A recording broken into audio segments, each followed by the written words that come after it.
ভারত শাসন আইন 1919 Montague Chelmsford সংস্কার নামে পরিচিত। এটি প্রণয়ন হয়েছিল 1919 সালে, কার্যকর হয়েছিল কবে? 1921 সালে। এই আইনে কি হয়? এই আইনে দ্বিকক্ষ বিশিষ্ট আইনসভা গঠন করা হয়, যেখানে দুটি কক্ষ ছিল। কি কি ছিল? নিম্নকক্ষ এবং উচ্চকক্ষ। নিম্নকক্ষকে কেন্দ্রীয় আইনসভা বলা হতো এবং উচ্চকক্ষকে রাজ্য পরিষদ।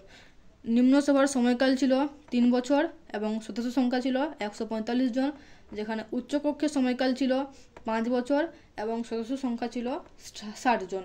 এখানে শুধু উচ্চকক্ষে শুধুমাত্র পুরুষরা নিয়োগ হতো।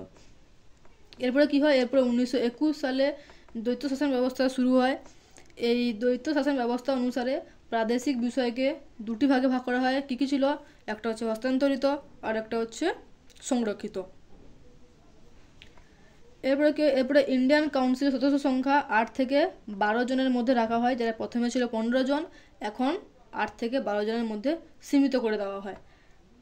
নেক্সট, ভাইসরয়ের কার্যনির্বাহী পরিষদে 3 জন ভারতীয় থাকবেন। প্রথমে একজন ছিলেন, কে ছিলেন? সত্যেন্দ্র প্রসন্ন সিনহা, যিনি আইনি সদস্য হিসেবে নিযুক্ত হয়েছিলেন। তো এখন 3 জন ভারতীয় থাকবেন। এই আইনের মাধ্যমে মহিলাদের ভোটাধিকারের সুযোগ দেওয়া হয় প্রথমবার। আর কি হয়? দেশে প্রত্যক্ষ নির্বাচন শুরু হয়। প্রথম তো মুসলিমদের জন্য আলাদা পৃথক নির্বাচন ছিল, এখন শিখ, খ্রিস্টান, অ্যাংলো ইন্ডিয়ানদের জন্যও পৃথক নির্বাচন শুরু হয়।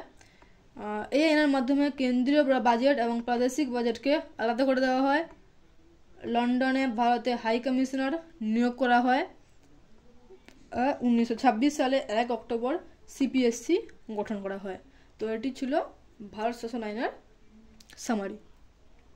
তো আশা করি তোমরা ভারত শাসন আইন 1919 বুঝতে পেরেছ। ভিডিওটি তোমাদের কেমন লাগলো অবশ্যই কমেন্ট করে জানিও। Thank you.